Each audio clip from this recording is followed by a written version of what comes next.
Bem, vamos lá, vamos dar sequência aqui para as leis de dinâmica e aí depois a gente vai conseguir fazer um apanhado geral para a compreensão ficar melhor, tá? Então vamos lá. O que são as leis de dinâmica? Elas são uma forma de compreender o que o mercado eventualmente pode ou não fazer e o que ele tende a fazer conforme cada cenário base, cada hipótese de trade. Tá? Então, a primeira lei, tá? Deixa eu escrever aqui. Primeira lei. O que a primeira lei diz? Que se o preço aceitar a zona de negociação, ele tende a reverter para o outro lado da zona. Então, o que isso significa? Deixa eu ampliar um pouquinho aqui, né? Botar aí no 20. Pronto. O que significa na prática? Na prática, a gente tem aquelas distribuições que a gente já fez aqui, né? Então, deixa eu até botar no azul aqui, o roxo. Então, a gente tem aqui, né, o nosso Market Profile, que sempre, reformulando, poderia ser qualquer uma dessas aqui, né? Poderia ser aqui o S&P, poderia ser o... Até vamos ver o S&P aqui, ó. Poderia ser o... Perdão, aqui é o petróleo. Poderia ser petróleo, poderia ser qualquer um desses aí, tá? Então, o que a gente vai desenhar aqui é uma curva dessas aqui, uma distribuição dessa de Market Profile. Então, nós temos aqui a distribuição do Market, nossas zonas, né? A gente já tratou um pouquinho disso. Então, o que a tendência dele? Se o preço aceitar, o que significa? Significa que o preço está vindo de algum lugar fora dessa zona. Então, vamos dizer que a gente tivesse uma outra região em algum lugar lá em cima, tá? Lá para trás. Então, o preço está vindo daqui, a tendência dele é, se ele invadir essa zona, a tendência é que ele faça algum movimento e vá testar a zona, o fundo dessa zona de balanço. Tá? Então, a gente tem essa zona de negociação aqui, o preço aceitando ficar dentro dela, a tendência é que ele comece a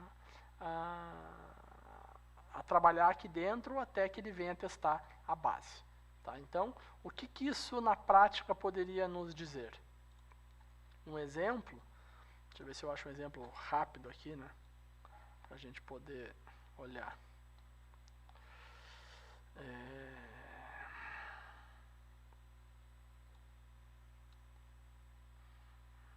Aqui que tem muitos dias compilados já. Vamos ver o dólar, por exemplo. Ó, o dólar, por exemplo, o que a gente poderia entender, né? Que se ele sair dessa zona e vir testar essa zona de baixo, tá? Esse aqui é o Market Profile de sexta, né?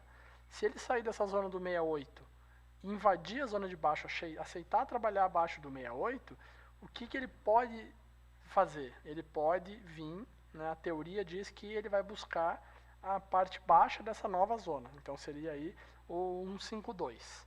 Né? Se a gente for olhar hoje, deixa eu puxar aqui onde a gente está com o dólar. Botar num time frame menor.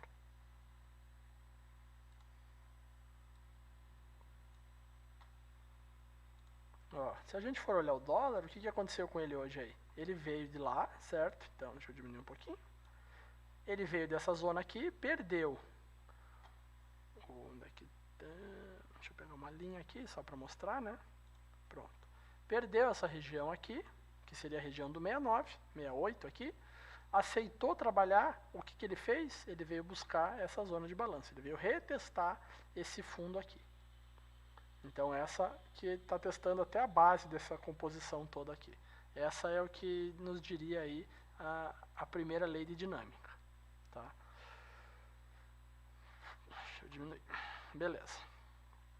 Acho que ficou bem claro, né? Então, a ideia é sempre essa. O preço tiver, vamos pegar um exemplo de baixo, né? O preço está vindo, está subindo, a tendência é ele invadir, vir e testar lá. Isso quer dizer que ele aceitou essa zona, que é a ideia lá que a gente tinha, né? Exemplo do carro, que seria ali o carro a 100 mil, o carro a 98 e o carro a 102. Isso aqui seria a nossa distribuição daquele exemplo do carro, tá? Então a mesma coisa aqui para o mercado, beleza? Deixa eu apagar aqui para a gente poder dar sequência.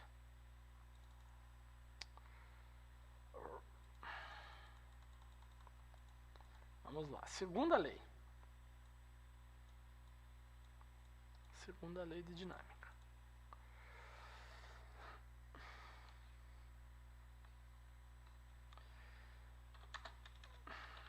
Quando o preço aceita a zona de negociação, ele tende a rejeitar os extremos até que se prove o contrário. Tá, e o que isso quer dizer, né? Voltamos aqui para o nosso desenho. Nós estamos aqui, ó. Temos aqui... Opa, saiu torto. Temos a zona de negociação. O preço, digamos que ele veio de cima. Ele veio de cima, testou, invadiu. A tendência do preço nesse momento é fazer isso aqui, ó.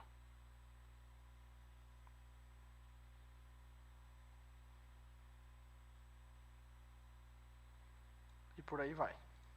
Tá? Então, a tendência é ele invadir. Quando ele aceitar uma zona, é ele ficar testando os extremos dessa zona e rejeitando, e revertendo para o outro lado. Claro que na prática nunca é assim bonitinho, né? Muitas vezes o que acontece, por exemplo, são exemplos mais... Por exemplo, ele invade, aí ele vem, aí ele vai, tenta romper isso tudo, você começa a imaginar que ele rompeu, aí ele volta para dentro, daí ele vem aqui, daí ele tenta romper, ele volta para dentro e assim vai. Tá? Mas depois que ele aceitou, né, e um padrão interessante de olhar é quando ele invade uma zona, ele tende a retestar, que é uma outra lei que a gente já vai trabalhar. Quando ele faz isso e começa a cair, a tendência dele é vir aqui. Beleza? Chegou aqui, se nada aconteceu, se basicamente as coisas se mantêm mais ou menos na mesma condição. Aqui voltando ao exemplo do carro, né?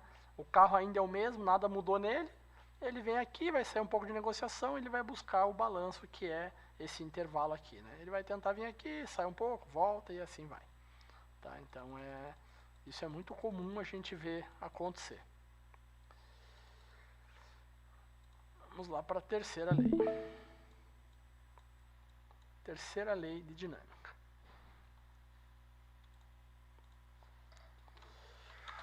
O preço tende a ser... Eu vou colocar aqui o termo que o pessoal usa em inglês, tá? Que é choppier. Dentro da zona de negociação. E o que isso significa, né, pessoal? E voltando aqui, nós temos aqui a nossa zona, né? A tendência do preço não é invadir e fazer movimentos assim. Tá? No fim, o que ele mais faz é movimentos assim, ó.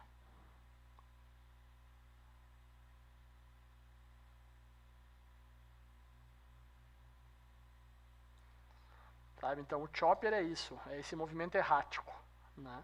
A maravilha é quando você, por exemplo, o mercado invadiu, ela vem aqui, testa, começa a cair, você vende e ele faz esse movimento reto, né? Mas normalmente o que mais acontece é você vender aqui, e aqui é a dificuldade do negócio, né? Aí você vende aqui, aí ele vem, aí você acha que ele está indo, ele volta, daí ele vem para cá de novo, aí ele fica chacoalhando, daí ele vai testar lá, daí ele vem, e uma hora ele vai no fundo.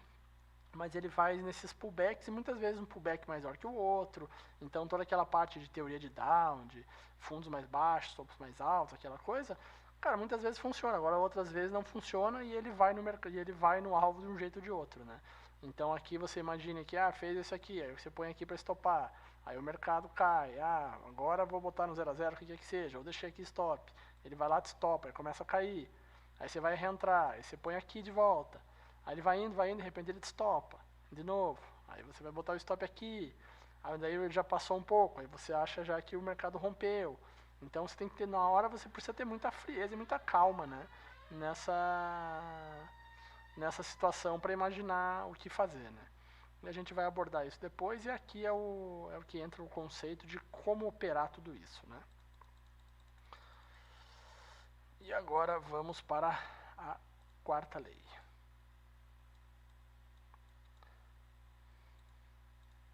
Quarta lei de dinâmica. Se o preço aceitar ficar fora da zona de negociação, ele tende a se tornar direcional. Então, o que isso quer dizer, né? A tendência dele é um pouco isso aqui. Digamos que a gente tem aqui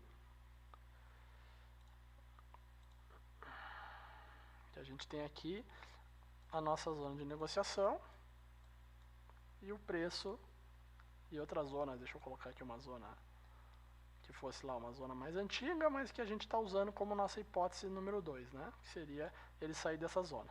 A tendência do preço é que quando aqui ele é rabiscado. Agora, quando ele sai, a tendência dele é ser bem direcional. Quando ele rompe isso aqui e vai, a tendência dele é ser bem direcional. Porque aqui o pessoal chama isso aqui de, por exemplo, zona de vácuo ou coisa assim, né? Se você for olhar um volume profile aqui, provavelmente você vai ter um desenho mais ou menos assim, muito volume, volume, volume. Aí, peraí que deu errado. Vamos botar aqui, né? Imagina que a gente fosse olhar um volume profile até assim, né? Muitas barras aqui, muito volume. E daí aqui um pouquinho, um pouquinho, um pouquinho. E daí aqui bastante volume de novo. Tá? Então, quando ele sai, como aqui teve pouco interesse, né? Seja pelo market profile, seja até por um volume profile, a tendência dele é acelerar bastante. Tá? Então, esses são os trades que você normalmente tem o maior risco-retorno, são os trades mais velozes, mais rápidos, mas só desse tipo de trade é difícil você tocar uma operação de trade, né? Você precisa também conseguir fazer esses trades mais rotacionais aqui, tá? Vamos para a quinta lei.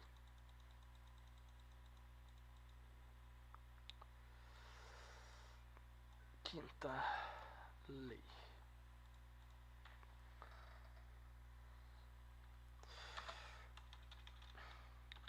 Aquilo que não acontece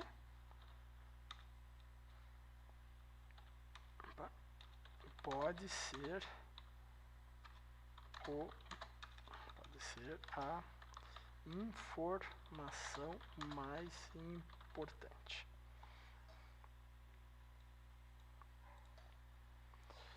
O que significa, né, gente? Temos aqui, né, a nossa zona. Você está olhando, o mercado, por exemplo, está vindo aqui, aí ele vai lá, aí ele vai lá, aí ele vai lá. Aqui você já começa a achar que ele vai romper. Ele volta para dentro. Como é que eu vou explicar de um jeito fácil, né? Quando ele tenta romper e não passa, aquilo que você imaginou que fosse acontecer, você está me olhando aqui, por exemplo. Vou até fazer uma escadinha mais bonita aqui, né? Você está aqui olhando, né? O mercado está fazendo isso aqui, assim.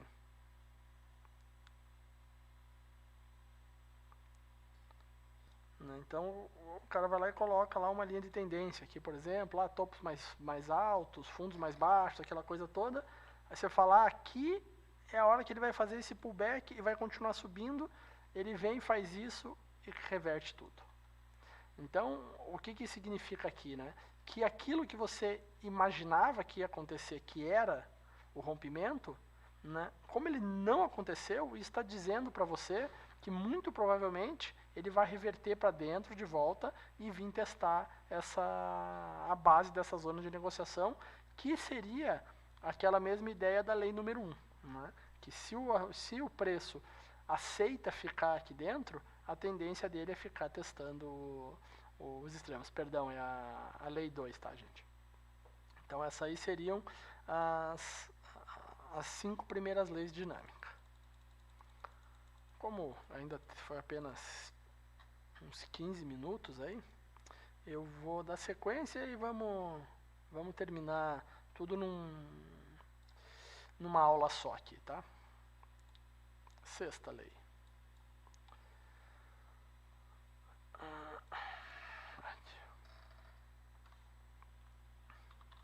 Muitas vezes o destino do rompimento da zona de negociação é POC da outra zona.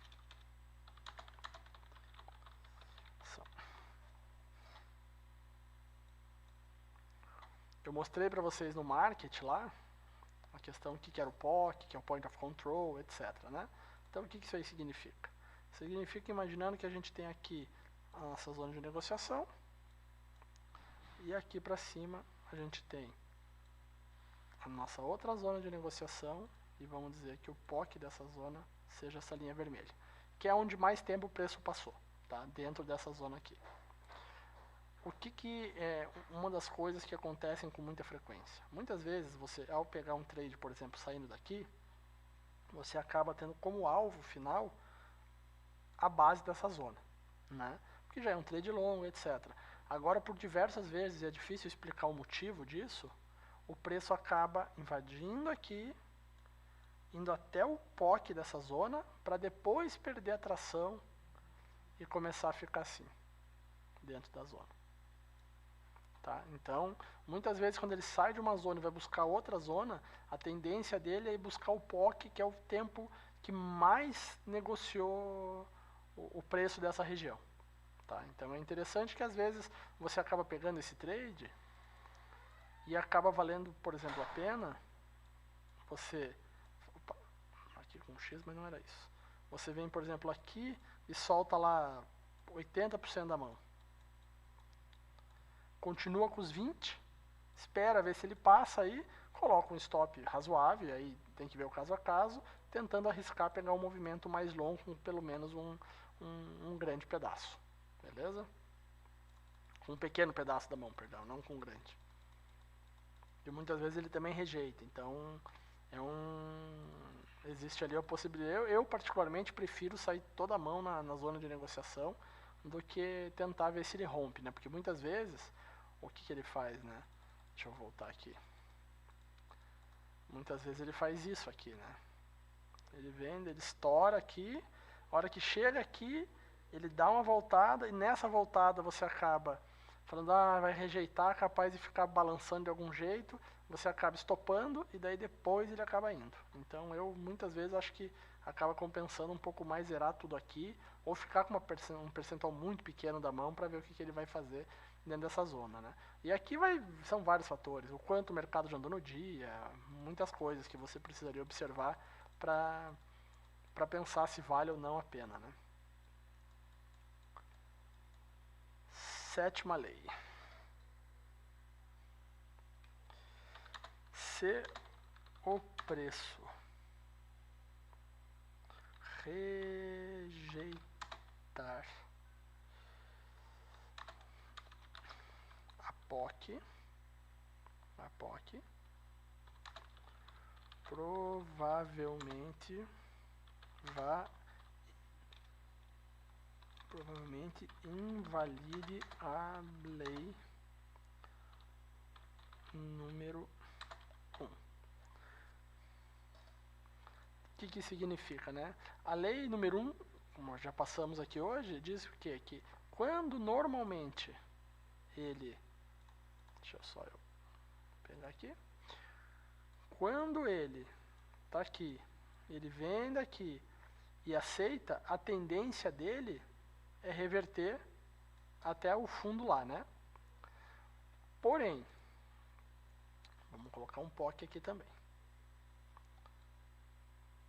Temos aqui o POC, né? Deixa eu trocar a cor do preço. Porém, agora, se tá, ele chegar aqui no POC e do POC ele fazer um movimento forte para cima, é bem possível que a gente não tenha mais a lei número 1 invalidade. A tendência nesses casos, quando a rejeição é muito forte do POC da zona, a tendência dele é se afastar da zona de novo. Tá? Então, como muitas vezes, né, o teu destino é a base, imagina que o preço está vindo aqui, né, o teu destino é ser aqui ou aqui, às vezes quando você já conseguiu pegar um trade interessante vindo de lá, uma venda nesse caso aqui, você acaba, e ele vem rápido, você chega aqui e fala, não, agora que veio aqui, como já aceitou essa zona e a lei número 1 está em jogo, né, a tendência dele é vir e fazer isso aqui. Aí você vê aqui no POC um movimento muito agressivo, muito rápido, contra a direção que ele vinha vindo antes, é um motivo bem objetivo para você desistir, aceitar o trade que você fez aqui e sair fora da operação. Tá?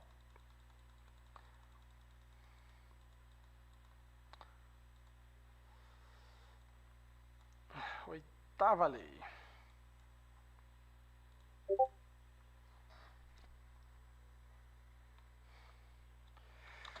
O preço tende a retestar os extremos da zona de negociação para se firmar dentro dela.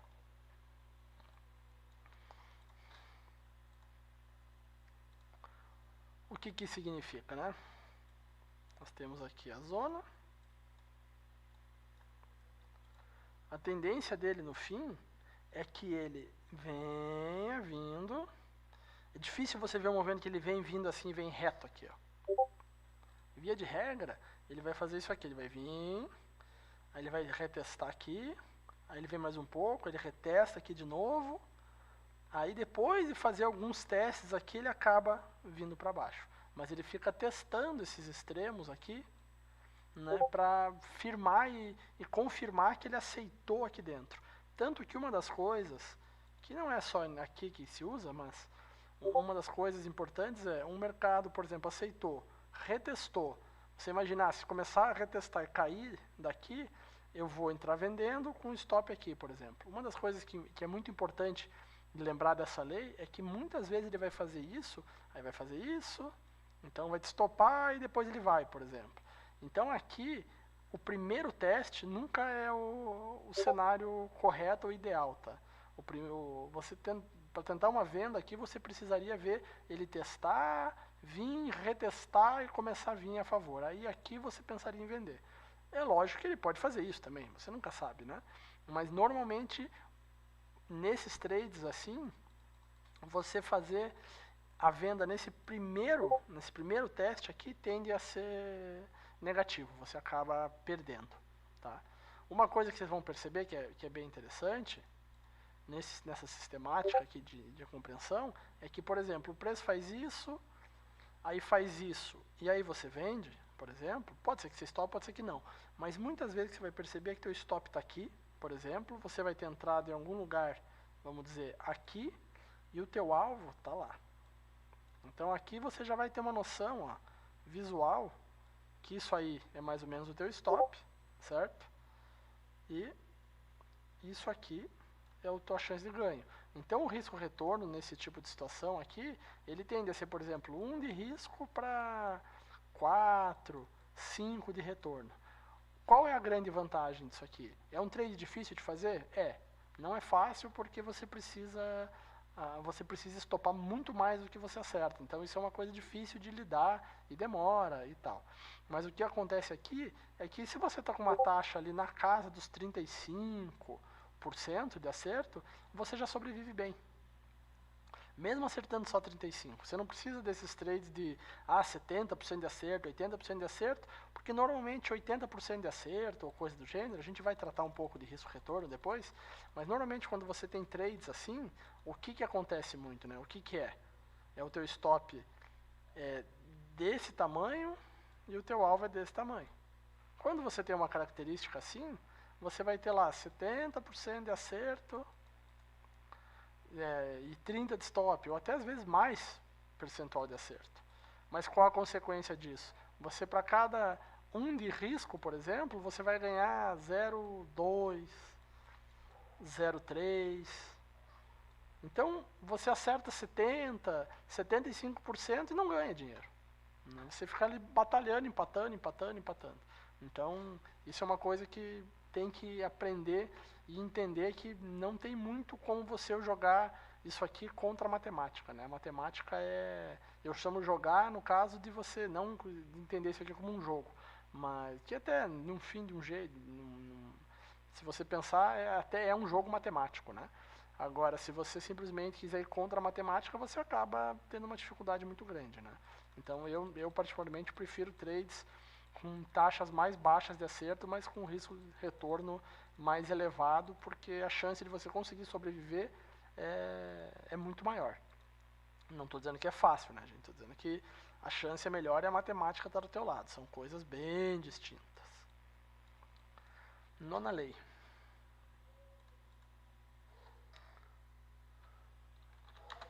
O tempo limita as oportunidades.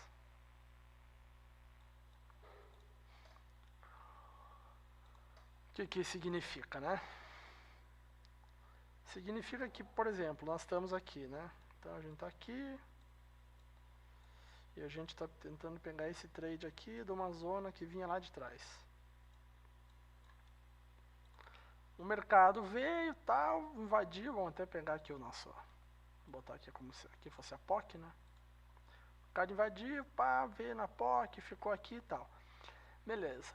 O que significa o tempo limite das oportunidades? É que muitas vezes você vai ver esse trade aqui, ó, acontecer na parte da manhã, um pedaço da tarde e tal. E aí depois que esse trade, que é aliás, um dos melhores trades para você pegar, já aconteceu, o que a gente vê é que se a pessoa pegou esse trade e depois chega nessa zona, ela que fica tentando, né, as outras leis de dinâmica, agora eu vou tentar ver se o trade vai até lá, por exemplo, né? Mas o trade bom já passou, né?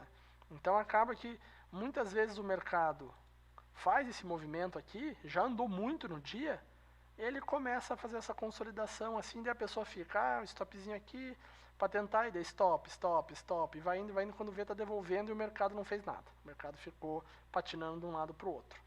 Tá? Então, no fim, o que a Lei 9 está dizendo é, pegou o trade certo, você estava preparado e tal, pegou o trade certo? Peguei. Eu entrei, sei lá, vamos dizer que entrei aqui, o stop estava aqui, o alvo estava lá, eu fiz esse trade, basicamente, se isso aqui aconteceu cedo, às 10h30 da manhã, por exemplo, né, você tem aqui um dia enorme pela frente, lógico que você pode buscar outras oportunidades. Agora, isso aqui demorou, aconteceu, sei lá, às 15 horas. Você fez lá X ponto índice, por exemplo. Não tem mais por que você ficar tentando caçar um trade aqui dentro, né? E lembrando que uma das que a gente comentou, que é a questão de ser chopper, né, de ele ficar rabiscado, muitas vezes vai acontecer isso, ó, que eu comentei há pouco nesse desenho aqui, ó. Muitas vezes ele vai acabar fazendo um super movimento, vai lá, volta, e daí começa a fazer isso aqui, ó, retestar a base, e daí a pessoa olha, tá retestando a base, ele vai lá, tá firmando aqui. Aí o cara entra aqui, tal, estopa. Aí o cara entra de novo, põe aqui e estopa. Aí o cara põe aqui de novo, estopa. Aí quando vê, o mercado não anda naquele dia, acaba indo só no dia seguinte, e todo o lucro que ele acabou pegando dessa operação, ele rasga aqui, tá? Então, se o mercado já andou muito no dia, perto do range médio dele, já tem uma janela menor de tempo de mercado no dia, você simplesmente tem que entender que a oportunidade passou. Se você não pegou, paciência. Se você pegou, ótimo, para. É isso que significa essa lei, tá? Agora vamos para a última lei.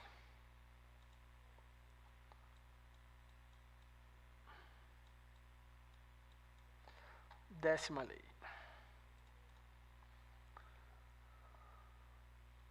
Se a passagem do tempo e ou o volume permanecer nos extremos da área de balanço,